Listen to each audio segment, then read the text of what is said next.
Welcome, everybody, to another series of Facebook Live Did You Know at the Sheriff's Office. Thank you for joining us today. Don't forget, before we get started, please, like always, send in your questions, even if they don't relate to today's topic, and we will try and answer them either now or in future Facebook Lives, or we'll just answer you as we can. Also, turn on your notification button so that you can stay connected to the Sheriff's Office. So know that the Washoe County Sheriff's Office will not call you if you miss jury duty. We also will not call you to ask for a payment or anything over the phone or negotiate for payment in lieu of arrest. These are just a few of the scam calls that we receive throughout the year, and that is going to be our topic today. So joining me is Washoe County Manager Eric Brown. Thank you for joining me today. Thank you, Sheriff. So scam calls were brought up at a recent Board of County Commissioners meeting. So we collectively wanted to inform everybody and warn our community members about scams, especially because we're coming up on the holiday season and all of the shopping. And then right after our holiday season is tax time. So that is traditionally when we see an uptick in these type of scams. So we wanted together to warn you how you can protect yourself for these scams. Yeah, earlier this month, Sheriff, Washoe County Commissioner Von Hartung made a comment during one of the commission meetings that he himself had been scammed multiple times in the same day. And he was voicing concerns about if he got that many scam calls, and they were primarily credit card scam calls. His concern was that maybe the other members of the public, our seniors, et cetera, were also getting scammed. And so I think it's very timely we're talking about this today. Absolutely. I think so too. So let's start talking about the different types of scams and how you can protect yourself. Because again, with the holiday seasons, we want you to be as well informed and protected as possible. So Sheriff, how can any of our viewers or a member of the public out there identify when they're being scammed? The phone rings, I pick it up. How do I know that the person I'm talking to is scamming me? So, the best advice I can give everybody is if you get those calls and all of a sudden it's an unsolicited call, a warranty call, hey, there's something wrong with your car, something that you didn't expect to receive that phone call, always treat that as a scam. And if nothing else, the one thing I can tell you is don't ask that person for a number and you'll call them back, because of course, if it's a scam, they're going to give you the phone number they're working from. But find out whatever company, whatever business they're from, ask their name, and tell them you will call them back, and then look it up yourself for that phone number. Okay. So, but I know a lot of people ask, how do I know it's a hoax? Again, the best thing I can tell you is this. Traditionally, most businesses, most companies, or whatever they're trying to sell, if they start asking you to pay on Venmo or go get gift cards and mail them, right, or use PayPal, those are almost always scams. And so what they will try to do is, hey, go get $200 in gift cards and then mail them to this address. Most businesses are not going to ask for gift cards. And also what they will try to do is they'll force you into, you have to act now, and they'll really press you to feel like, oh my gosh, I got to do this now. And so the one thing I can tell you, another scam is they'll say, hey, we're going to mail something to you. We want you to repackage it and then mail it to somewhere else, right? And what I want to tell everybody, especially with COVID and all of us working from home, to my knowledge and all of our investigators, there is no work from home job where a business will send you some merchandise, then ask you to repackage it and then mail it to somewhere else. So again, those type of scams, or where they'll say, hey, we're going to send you some money, please go cash it and then mail it somewhere else. Those are scams. And so for those, do not give them any of your personal information. That's good. Okay. So what are some of the categories of fraudulent calls that people might be receiving?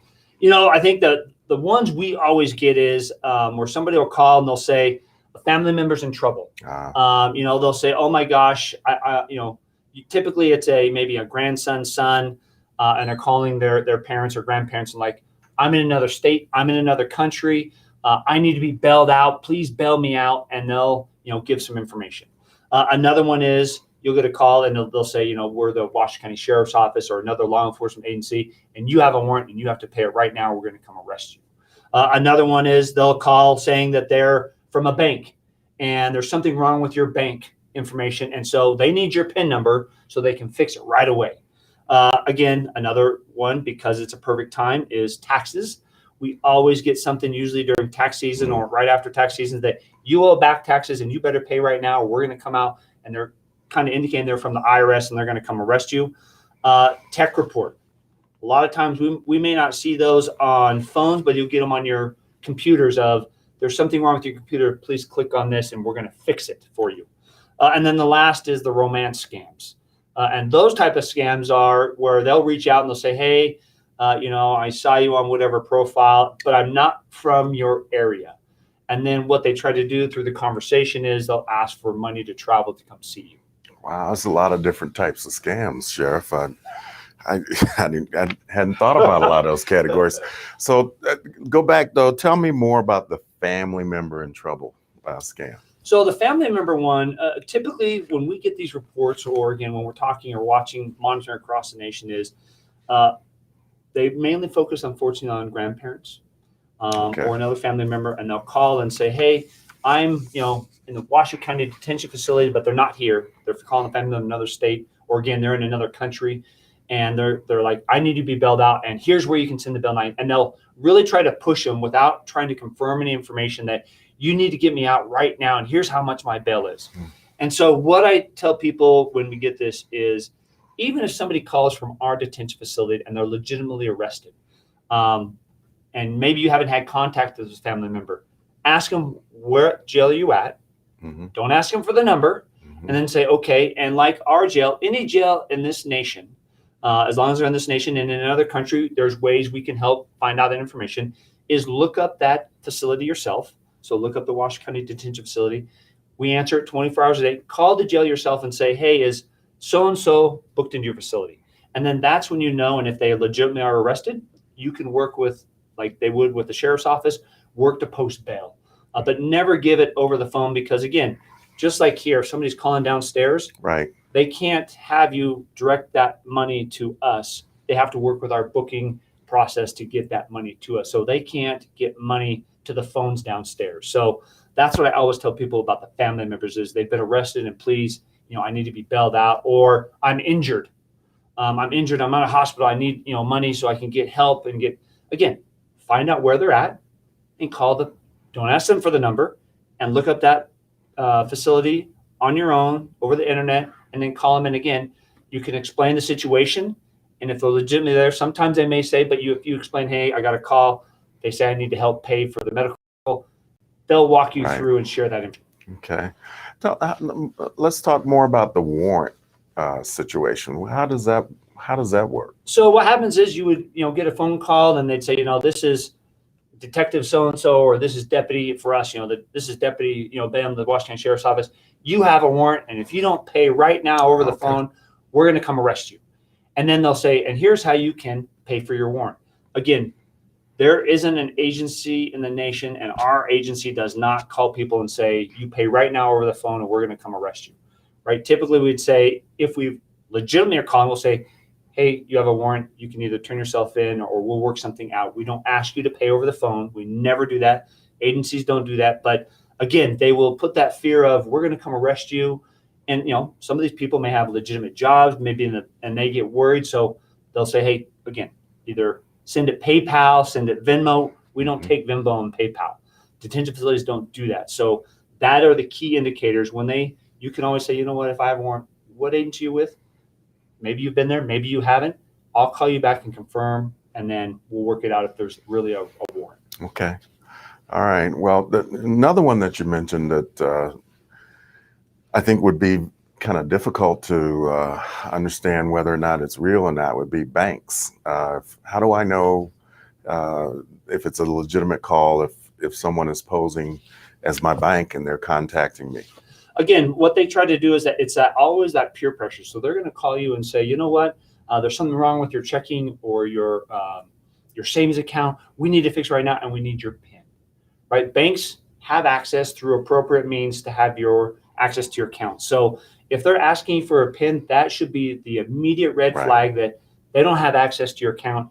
But the minute you give that PIN away, now you've given them access to your account. And so they'll always try, we can fix this right away, or they'll throw that threat out that, or you won't be able to access your money, and then again puts that fear in people of, oh my gosh, I can't, it's my checking, my savings, I need it, I'm in the midst of going to buy something, and they give up that PIN. So again, I always tell people, if nothing else, if it's legitimately your bank, because unfortunately with the internet, a lot of people can get a lot of information over the internet. Say, I'll call you back. What is your name? Don't ask for the phone number, and then look up a bank, or go to your immediate bank. You don't even have to call that bank. Go to your immediate bank and say, I just got a call from you saying something's wrong with my account. Okay. Well, let's talk about the IRS, because that's one that members of my own family have gotten these kind of scam calls. So how do I know? What do I do if someone calls posing as the IRS? Again, the IRS is not going to call you and say, you owe back taxes, and if you don't pay right now, we're going to come arrest you. Typically, IRS, what they use is a normal post office mail. So you will get a letter in the mail that says you owe so many taxes. Please call this whatever number. So they're never going to call you and say you owe 5,000, 10,000. Again, they're not going to say a huge amount. They're going to say maybe 1,500, 2,000, a decent amount, but not a huge amount. Right. And they're then going to put that pressure on. If you don't pay right now, we have agents that are heading your way, and they're going to arrest you. And they put that fear. And again, what I tell people, tell them, you know what? I will call you back. Don't ask for their number, and then look up your local IRS. Most states have, either cities or states have an IRS. Call them up and say, I just received this number. I didn't think I had any back taxes, and look up the number yourself. And then again, the legitimate IRS will say, you don't owe any back taxes, and that's a scam. Never, never, never again, if they ask for any personal information, never give that out. Your social security number, your DOB, don't give that information out. That's when you say, you know what, I'll call you back. Yeah. Okay. Well, the seniors in my family have been the most susceptible to this kind of thing. And what do you say about that situation, the seniors? This is what I say is, as family members, if you have, grandparents or your parents are getting older, always remind them of these scams, talk to them. Because what we do find a lot, and we just had this recently, was where with technology, right, they're on the internet. Right. They don't know the internet a lot. Right. So they may get a scam on the internet that says, click on this button, they'll click, and now, bam, everything's gone. They've absorbed their information. Right. So talk to your grandparents about that.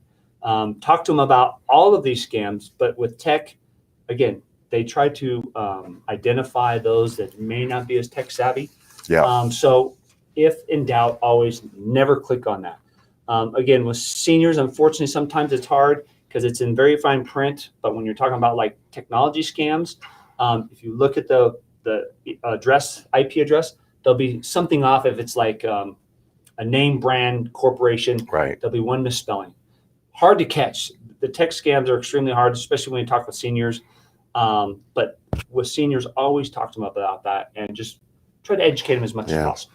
Well, technology is always changing. I know with our Washoe County employees, we try to enforce, or we try to emphasize, if you don't know, if that link is not familiar to you, it's not from a trusted source, a member of your work group or your family in this case, be very wary about clicking on those links, because it can get you in trouble. Absolutely, especially the pop-up windows, right? And nowadays, unfortunately, when you're on the internet, and now cell phones have those pop-up windows, and they, so always be cognizant. Don't hit on that. Don't click on anything that looks like something you'd really like to look at or buy.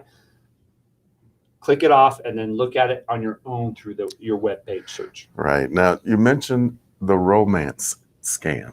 I'm trying to understand, what is that all about? So what happens on a romance scam is, let's say, again, with information and so many people out on the web, and some are on these dating sites, or just friendship, where they're just looking for friendship, maybe not trying to get into a dating relationship. So their information's out there. Right. So somebody will reach out, make contact via either the internet or cell phone or text message and say, hey, I'm interested in, trying to date you, or going on a date, or just meeting you. But then what they'll do is, they'll say, well, I'm not in your area. I live in Las Vegas for, say we were here in Reno. So I need some money so I can come up and I'd really like to see you. And again, they start trying to sweet talk them and, you learn a little bit more information, but ultimately they're pushing that person to send them money. So, I'd really like to come see you, but I don't have money to get up there. And again, that is the red flag that when you see where somebody on these dating apps or texting, they want to create a friendship or try to set up a date, but they don't have money to come see you, do not send them money. Because again, that's a scam. And even if it wasn't, I don't know if you'd want to go meet this person on a date, right? I don't know. If they were going to send me money, Sheriff, maybe I could yes, do that. But yes. But I won't say that because my wife might be watching. Anyway. Yeah. Okay. So why are these scammers, Sheriff, so hard to find? The one thing is because a lot of times they use internet-based calls. Yeah. So what happens is I go onto the internet where I can make phone calls off the internet, and it bounces around either the nation or it'll bounce around several countries. So by the time it reaches your cell phone, it's bounced multiple times.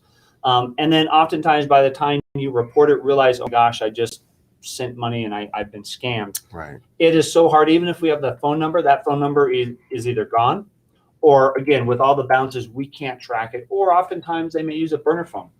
Many of these phone scams are unfortunately coming from other countries. One of our largest ones where typically we see them go back to is Nigeria. A lot of them end up there, and it is so hard to track it. And the other thing, besides trying to find them and track them down, is because I want to hit this with victims, is never feel embarrassed. Yeah. When we talk about victims, so many times we see they've been scammed, and maybe multiple times, but they were embarrassed. Right. Especially when you talk with seniors. So what I would always say is talk about this. Always talk about it. And if you fall for it, we've had even law enforcement officers fall for it. We need it reported, because that's the only way either we can identify a trend, because oftentimes if they're doing the warrant scam, Right. they're not just going to call one person Right. in the community. They're going to call multiple, and we can start getting that information out of, hey, if you receive this call, don't give out any information. Yeah, I think that's a great point. I know in my own family, again, the folks that got scammed, it took a little bit to get them to admit that they got scammed. Absolutely. And very important so that we can identify. So what can we do to prevent these crimes? I think the best thing is what we're doing here, and it's talking about it. Right. We need to educate the community, and as a community, we all need to talk to each other. So, if we're neighbors or coworkers, right, and I get a scam, say, hey, I got a scam the other day. It's IRS, it's tax season time, so that we spread the information of how to protect yourself, but also, hey, these trends are going out. The other thing you can do is never give your information out, but if you do, always call our office. You can call 328-3002 and report that scam. And so if they start asking for your social security number, either via text, via cell phone, via internet, and it's not something you were actually out trying to buy, or your social security number, your date of birth, hang up and call us, right? Because again, the one thing we can do for our community, just like we're doing now, is we can start putting that information out. And that's what we always do in this region. All law enforcement is, when we start getting those calls, like, okay, this is a scam that's going on right now. Let's get that information out so we can educate our community. Right. All right. Well, I think that's great. I think the other thing I'm noticing is people don't necessarily answer calls from folks that are calling from an unfamiliar number. Absolutely. And with the new 10-digit right. call that's going out now, and everybody has caller ID, that's the other thing I would also tell you is, if you recognize a number, just like on the internet, if you get an email that we don't recognize, and we have that right. at the county you already hit on, don't open it. Right? If it's that important, somehow they'll get a hold of you. But if it's a phone number, I always, if I don't recognize it, I let it go to voicemail. And if it's important enough and somebody that needs my assistance, or it's a family or friend or something, they will leave a message, and then I can call them back and say, what was that number? If it's usually a scammer, they're going to hang up. Yeah. And so again, those are other things I would tell people is, if you don't recognize that number, if you don't recognize the text number, if you don't recognize the email number or email address, right. Don't open them. Don't answer it. Let it go to voicemail. If it's somebody who's really looking for you or needs you, they will either recontact you if it's an email some other way, or they will leave a message and then you can call them back. Okay. Well, awesome. Well, I want to thank you today. I want to thank everybody for joining us. Again, please don't, or send it, please don't. Please send all of your questions in so that we can answer them. Turn on your notifications so that you can stay connected to the sheriff's office. And until next time, I hope everybody has a safe and happy Nevada Day.